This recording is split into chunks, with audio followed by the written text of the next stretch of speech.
Hey, what's up, everybody? I was thinking of actually just doing a behind-the-scenes video because the behind-the-scenes of this short film was actually kind of interesting and really all over the place, so I thought it might be helpful for some people to watch it and see what my process was. Normally, if I do a short film with like dialogue, I usually have a script, but because this one doesn't have a dialogue, I didn't use a script at all. I just did a shot list, which actually helps me a lot better. I did this with The Girl Who Feeds the Ducks, where I didn't write a script at all. I just thought about how I wanted the short film to play in my head, and when I played it back in my head, I did this thing where I just wrote down the shots I saw in my head, and that's the shot list. So the beginning stages of the short film was actually really easy because I didn't write a script at all. The idea was formed because I originally had this other short film idea, but then my friend Andy canceled last minute. Thank you, Andy. And me and Casey were kind of just talking about our past experiences and how we've both had sleep paralysis. And that got me thinking, I'm like, okay, well, what if there was a short film where this guy saw his sleep paralysis demon coming towards him and he couldn't move? That's kind of an interesting idea I haven't really heard yet before, so I decided to make it. Now that I had the idea, I kind of just had to go and shoot it. So I wrote down all my shots I wanted to get, and now was creating the monster.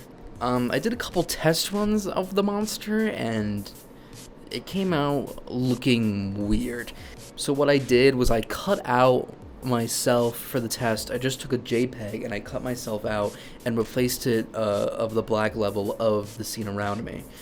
And it came out weird because you can clearly tell it's me. I have long poofy hair, so when you see that, it kind of just looks like me. So I had to do something about it, and I did. Oh my god, it must have been a dozen or so attempts at this monster, and it took fucking forever. It was a nightmare. So what I did, I was like, oh my god, you know what?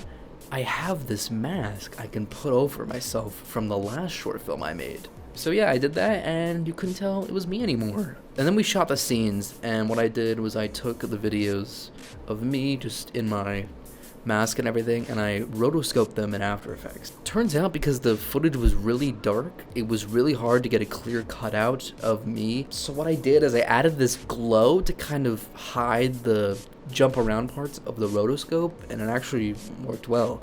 One thing that's hard about shooting a horror movie is that when you're shooting it, it certainly doesn't feel scary. I was technically the monster in this short film, and every time I tried to pull off something scary, it was really hard because I looked like this. This particular shot, I couldn't really achieve the look I was going for. I wanted this bed and how you saw the monster to be at this very specific angle, and I just could not get there and couldn't fit my tripod to get it to look the way I wanted. So what I did is I just took a couple of books.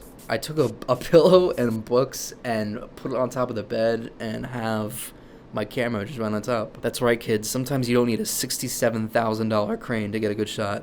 Sometimes you just need a book. And it turned out pretty good. It was pretty stable. I'm actually really happy with it. This scene of me going towards the bed, there was actually another scene I had planned out here that I cut. I was trying to go like more animal-like and crawling towards Casey to make it look cooler. And then I fully rendered the shot and I showed it to Casey and he goes, nah, that's goofy. And I didn't really understand why it looked goofy to him, but now I kind of get it, because you can clearly tell it's me in a t-shirt. There's something you don't quite pick up on. I wore a sweater for the other scenes, which is why you can't tell I'm wearing a t-shirt, but this one, yeah, I think I made the right call. Okay, the closet scene was very interesting because I didn't know how it was going to turn out. I didn't do any tests or anything, we just kind of went for it. The idea is that Casey sees this mysterious figure in the hallway, and she goes to close the door, and then boom, a hand pops out and grabs the door. So what I did to achieve this effect, I just had Casey kind of slowly closed the door, and then I told him stop. And once he got to a certain point, I had him freeze in place. Then, without Casey moving, I just placed my hand right on the door. And then when I tell him act, he would just pop back. It's a really easy effect you can do, and probably any idiot could do it, but it actually, I think, works pretty well here. The cut actually doesn't work perfect, so what I had to do to make it look better is to add some motion blur in between the frames. And it's so quick that your eye doesn't even see it. So, yeah, that's kind of what I did for that one.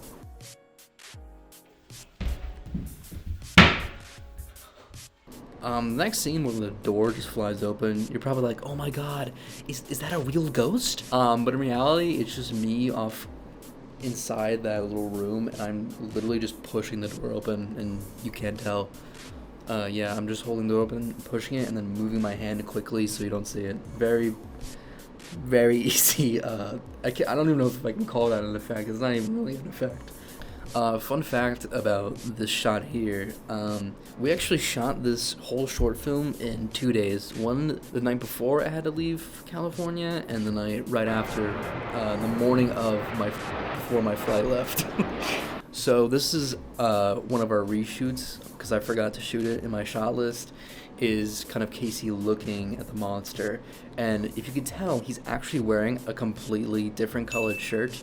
I hope you guys didn't notice it, because when I first watched it and when I was on the day, I actually didn't notice it. So I'm just kind of praying and crossing my fingers you guys don't notice it. And I don't think you can, because it's not really noticeable in the shot.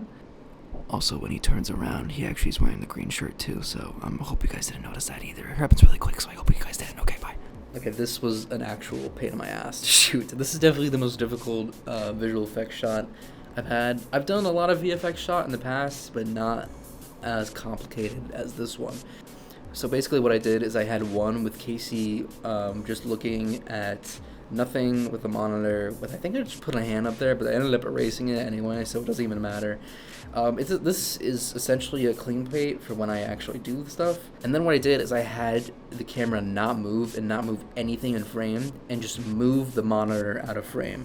So I put it on the ground, and instead I had my friend Angus Corpus, a great guy, to hold up this green screen while Casey reached his hand and grabbed a knife from the desk. And then technically it's just about layering top of each other, but it actually was a lot more complicated than that, because the lighting didn't match and it was horribly keyed out. So I had to go in and make like a new blurred background of the monitor, which you can actually kind of tell right here because it spills over his shoulder a little bit.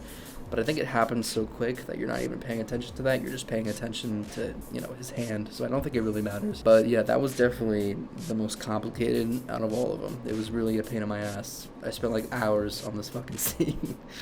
And this is definitely the easiest visual effect that I do. It's basically the same thought process as the other one. You film the clean plate of literally nothing, of just the monitor, and then the next shot is I just moved the monitor down and then had Casey sit there, and I just put my arm out and started choking him, and it was really uncomfortable for both of us. But yeah, and then it's all about just slicing the frame. So I just have a line divided in the frame, and you can see my hand pop out, and it looks like it's popping on the monitor. And it's perfect because I don't have to match the lighting on the hand to the scene around me. I can just place it on top of each other, and the effect is perfect. So that really helped me out. That was probably the easiest one I had to do. Fun fact about this scene, when I was shooting the clean plate for it, I actually didn't notice that my friend Angus was in the background. Thank God I noticed, or else there would have been like a random Asian boy in the middle of this really intense scene, so I'm very glad I noticed that. For this particular scene, I usually try to make the music all I can, but there's stuff I just can't do, and I really wanted this scene to kind of be the best scene of the short film, and I knew I just couldn't make something like that. So I had my friend Jacob make a little piece for it, and it actually made the scene 10 times better. If you watch this scene muted, it is nothing compared to what the music freaking makes this. So check out Jacob's stuff, because he does great stuff and he makes great music. He's on Spotify. I'll show his Spotify on screen right now if I can. He did a fantastic job with the scene. Thank you for making the scene, Jacob. Thank you for making it actually good. Thank you, Jacob. You made my short film. Okay, this next part is probably my favorite shot of The short film, it's actually a lot easier than it looks. This is actually shot all in camera. Nothing is a visual effect, it's all in camera. Basically, I got this filter from this website, Prism FX. It's this kaleidoscope filter that you put over your camera. So I put this and a couple speed boosters in between my camera and the lens, and instead of doing this digitally, I just spun the filter rotation, and you can kind of tell because it's not perfect, but it doesn't matter. I think it still looks cool. So yeah, and then the eyes are just a Google image I looked up. I looked up creepy eyes. I put it on my monitor and just did the same thing I did with Casey. So yeah, that's all I did. It's pretty cool. Okay, so the white eyes are basically the same as...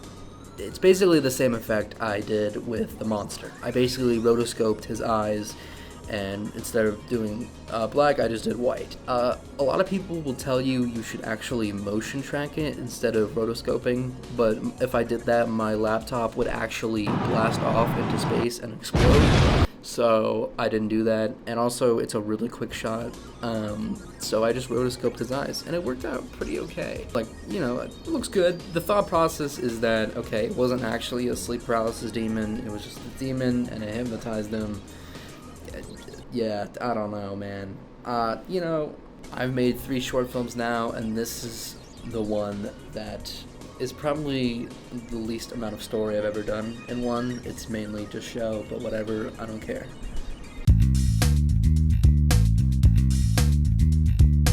So the post-production process was, I'm not even kidding when I say this, hell. It was the worst post-production process I've ever had on one of my short films or videos ever. So this is my first time working with raw footage, and if you don't know what raw footage is, it's basically just footage that hasn't been color graded. It has all this information and data stored in the files, so you can do it all in post-production and color it however you want. The downside to that is that I did 1,000 different versions of color grading for the short film, and what I didn't understand is when I uploaded it to YouTube is that YouTube compresses it so much that there's a weird banding in dark scenes, because apparently YouTube can't do dark scenes. So I uploaded this like maybe 12 times, and it really takes long to upload, and it was actually just hell, and I hated myself. It was horrible. Okay, I uploaded it 1, 2, 3, 4, 5, 6, 7, 8, 9, 10, 11. Alright, 12 times. I uploaded to YouTube 12 times. And I don't know if you guys ever uploaded anything to YouTube. It takes fucking forever. I was here for hours just looking at the... Some more fun facts. I couldn't tell in the scene of the door until the 11th time I uploaded it to YouTube that Casey is actually just in the mirror and you can see him perfectly. I only noticed it after I watched it like on a bigger screen that he was in there, and it was really disheartening because I had to go in on the 10th time and re-uploaded it and something similar happened in the bathroom scene. When I was filming Casey washing his face, you could actually see me in the mirror, and I didn't notice it until later. And you can actually probably still see it in the final short film because I can only cut out so much, like, so the scene still makes sense. But yeah, you can very vividly see me in the mirror, and it was... I had to go in and cut that out, obviously, and it was really annoying, but what are you gonna do? This beginning scene with Casey waking up to see a demon in his bedroom was probably the most difficult to color grade because I wondered how dark I could actually go. Everyone's monitor they're watching this on is completely different. Everyone's gamma setting is different, everyone's brightness setting is different, and when I watched it on my computer, it would look completely different than if I watched it on my phone. Sometimes I would watch it on my phone and I could vividly see the monster and it would be orange and gross and disgusting, and other times I'd watch it on my computer and I wouldn't be able to see anything. So I had to re-upload it a couple of times to kind of find this middle ground of, can you see it? If not, how much? It was very difficult to find that, and it made editing it very excruciating.